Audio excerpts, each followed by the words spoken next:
minister of the Unitarian Universalist Society of Amherst. I use she, her pronouns. Welcome to you. Old friends and new, young and old, in the Zoom and in the sanctuary, you are an essential part of our celebration today. Whether today is your first or your 1000th Sunday in our midst, we are stronger because you are with us. We are one people of many beliefs, many origins, sexualities, and genders. We are all growing, all learning, all loved. Just as you are welcome here. Today, on this Mother's Day Sunday, we are turning to the story of Ruth and Naomi. You may notice that I take my mask off to speak and then put it back on again to sing. Any of our worship leaders who unmask have tested negative for COVID this morning. Our congregation has made the choice to prioritize the vulnerable rather than the comfortable with our masking policy. It's part of how we take care of one another.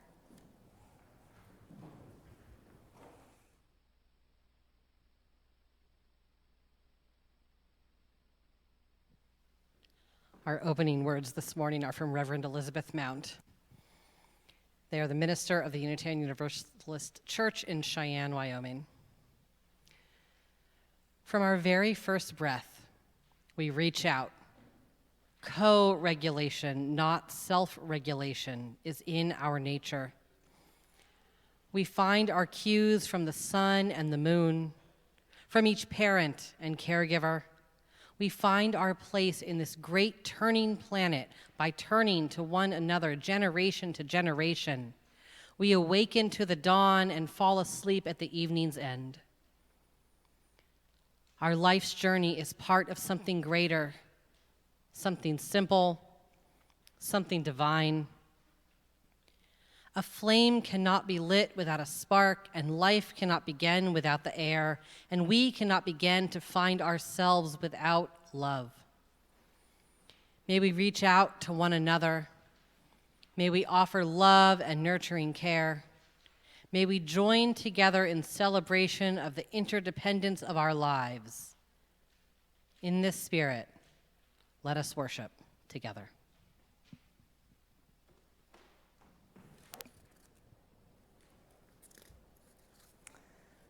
I invite you to say the chalice lighting words with me.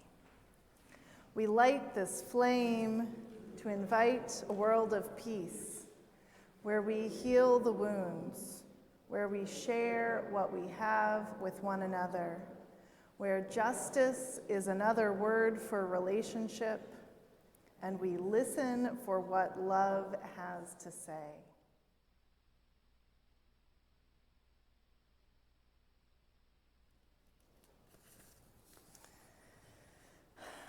Our reading comes from the first chapter of the book of Ruth. In the days when the judges ruled, there was a famine in the land, and a certain man of Bethlehem in Judah went to live in the country of Moab, he and his wife and his 2 sons. The name of the man was Elimelech, and the name of his wife Naomi. And the names of his 2 sons were Mahlon and Chilion. They were Ephrathites from Bethlehem in Judah. They went into the country of Moab and remained there. But Elimelech, the husband of Naomi, died, and she was left with her 2 sons. These took Moabite wives. The name of the one was Orpah, and the name of the other Ruth.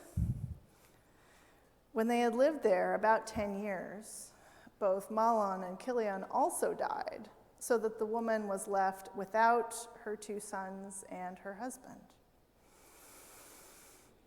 Then she started to return with her daughters-in-law from the country of Moab, for she had heard in the country of Moab that the Lord had considered his people and given them food. So she set out from the place where she had been living she and her 2 daughters-in-law, and they went on their way to go back to the land of Judah. But Naomi said to her 2 daughters-in-law, "Go back, each of you, to your mother's house. May the Lord deal kindly with you as you have dealt with the dead and with me. The Lord grant that you may find security, each of you, in the house of your husband." Then she kissed them, and they wept aloud. They said to her, "No, we will return with you to your people." But Naomi said, "Turn back, my daughters. Why will you go with me? Do I still have sons in my womb that they may become your husbands? Turn back, my daughters. Go your way, for I'm too old to have a husband, even if I thought there was hope for me. Even if I should have a husband tonight and bear sons, would you then wait until they were grown? Would you then refrain from marrying? No, my daughters, it has been far more bitter for me than for you, because the hand of the Lord has turned against me." They wept aloud again. Orpah kissed her mother-in-law goodbye, but Ruth clung to her. So she said, "Look, your sister-in-law has gone back to her people and to her gods. Return after your sister-in-law." But Ruth said, "Do not press me to leave you, to turn back from following you. Where you go, I will go. Where you lodge, I will lodge. Your people shall be my people, and your God my God.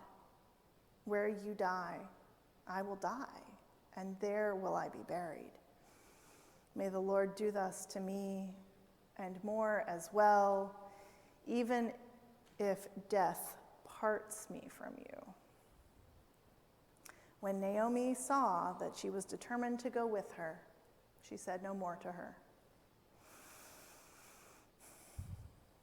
For those unfamiliar with the story, Naomi and Ruth do go back to Bethlehem together. Ruth marries a kinsman of Elimelech's, and they have a son, and nobody starves. I don't think you can accuse me of spoilers, since the story is 2,500 years old. Ruth's song to Naomi, "Where you go, I will go," is such a powerful expression of devotion, of covenant, that sometimes we forget it's between in-laws. Several people have told me that their marriage covenant includes these words, which is saying a lot in a culture where marriage gets most favored relationship status. This moment in the story is where Ruth and Naomi's relationship changes. Before, they were family in a technical sense, which is not to say that they did not love and support each other. When Ruth promises to stay with Naomi until death, to worship the same God, to live together, they are no longer simply in-laws, but chosen family.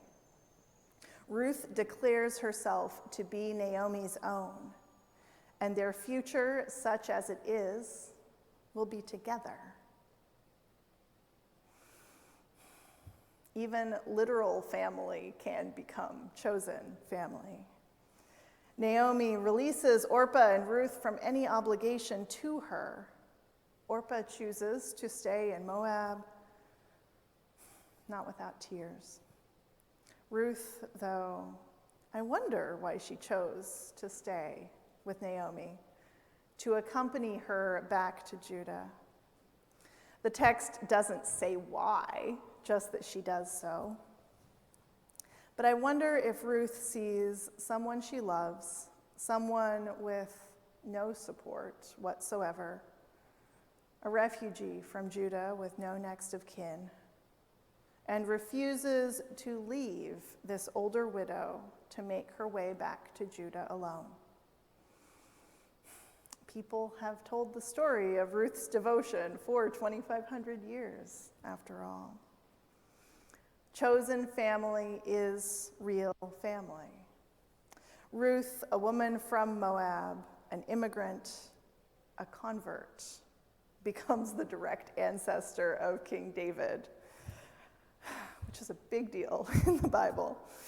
Once she comes back to Bethlehem with Naomi, Ruth does make her place in Judah, and she is essential to the whole story of the Bible. It's not because she was the best or the most worthy.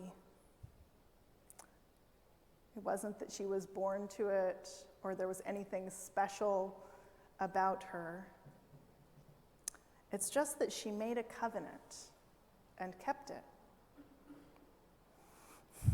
As much as I love this story about two widows figuring out how to navigate poverty and patriarchy together, and they are so resourceful, I think the bigger question for us today in the story is, what are our covenants, stated or unstated? What are the promises we need to keep? I am not just talking about our congregational covenant, though I have been working with our Committee on Shared Ministries and its development. The commitments we make shape our lives, give us direction, lead us into the future. For many of us, those sorts of commitments do take place in family, chosen or biological. Commitments to shape our lives with another person's well-being at the center. Spouses, partners, children especially, but possibly a parent, a sibling, or a dear friend. The people we show up for, even on bad days. For some of us, these commitments are to a world yet to come. A world of justice and peace where all people are free to thrive and flourish.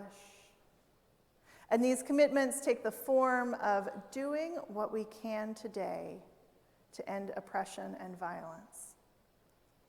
This time of year, we might hear about Julia Ward Howe's calls for all mothers to commit to peace instead of the violence of the Civil War, calls to disarm. Contemporary activists returned to her proclamation to demand an end to all gun violence. We might hear the call to reproductive justice to create a world where all people have the right to bear or not bear children and to parent in safe and healthy communities. We might hear the call to create a world where trans and queer kids can grow up safe and affirmed in their identity, knowing they are loved. And as I think of Ruth's story, I hear the call to economic justice for these widows. I hear the story of climate refugees trying to outrun a famine. I hear the need for religious freedom in Ruth's conversion and racial justice in her journey as an ethnic outsider. To what do we commit our lives? What love shall be at the center? Every oppression is related. The journey of resistance and rebuilding is long, difficult, and sometimes dangerous. But the fuel for the journey, whether to a future unknown or to accompany the one at your side, the fuel for the journey is love.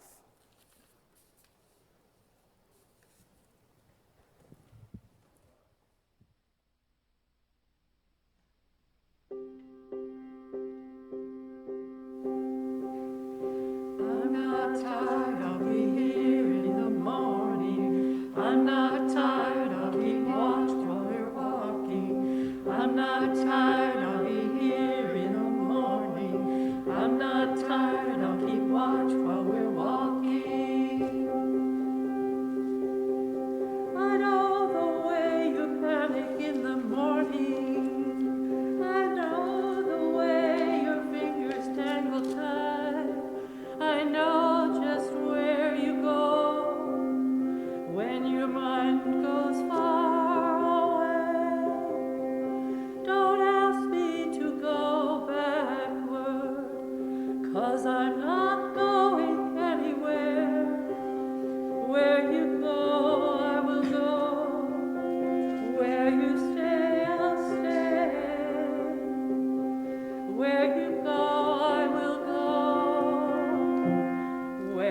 stay, I'll stay.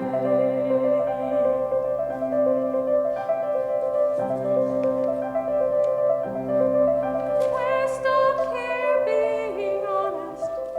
I'm not going anywhere. You can't shake this like the dirt upon your shoes. I'll carry all the weight. If your strength it disappears, I'll be close as skin upon your back, my dear. You say you're heading westward, then I'll be westward too. What's important to me is what's important to you. Oh, 'cause I've been reaching past my shoulders. I've been curled up in my skin, wondering just how much it takes to start again. Wondering just how much it takes to start again. We're stuck here being honest. I'm not going anywhere. You can't shake this like the dirt upon your shoes. I'll carry all the weight. If your strength it disappears, I'll be close as skin upon your back, my dear. I'm not tired, I'll be here in the morning. I'm not tired, I'll be walking. I'm not tired, I'll be here in the morning. I'm not tired, I'll keep watch while we're walking. I'm not tired, I'll be here in the morning. I'm not tired, I'll keep watch while we're walking.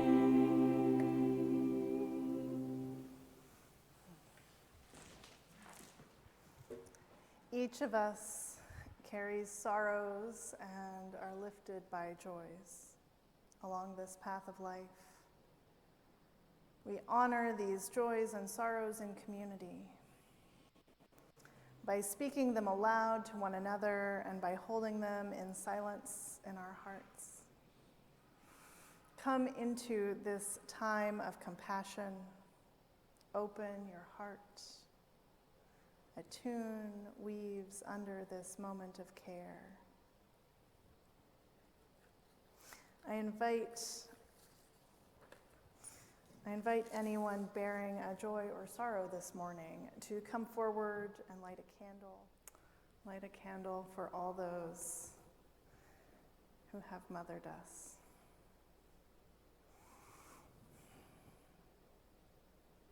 A candle for all the joys and sorrows held within our hearts.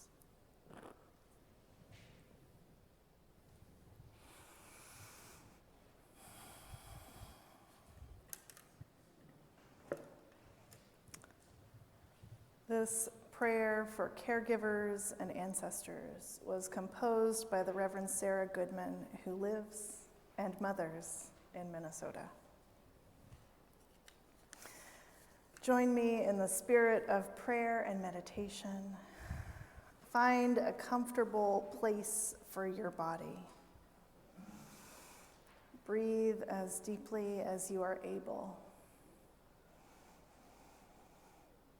Hold in your mind the image of all things, all beings, coming from the same tree, roots stretched in limitless tangles of connection and sustenance, interconnected and interlaced in a web of living and dying that is so beautifully designed and most times invisible.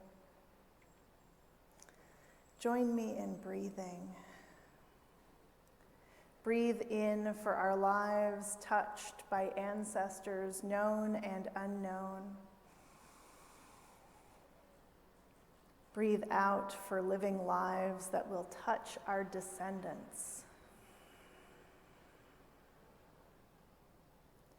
Breathe in for folks held in loving arms as they were raised up. Breathe out for folks who had to make their own way too early in their lives.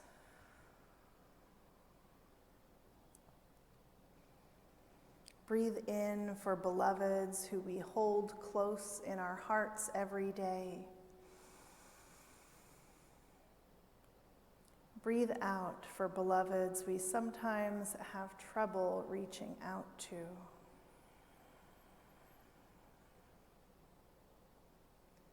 Breathe in for loving.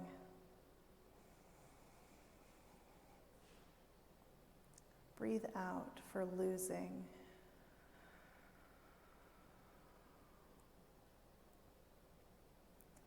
Breathe in for parents doing the best that they can. Breathe out for the impossible decisions they've had to make.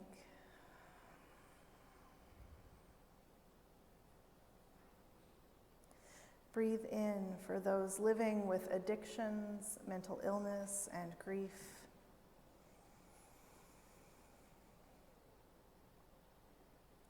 Breathe out for those living with and caring for folks living with addiction, mental illness, and grief.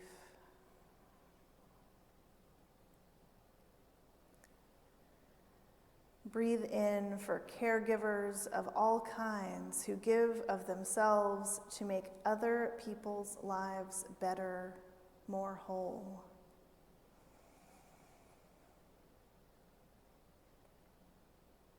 Breathe out to honor this holy work.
from our time today, know that your heart is worthy. You have everything you need to bless the world in whatever way you can, because we journey together. Go in peace.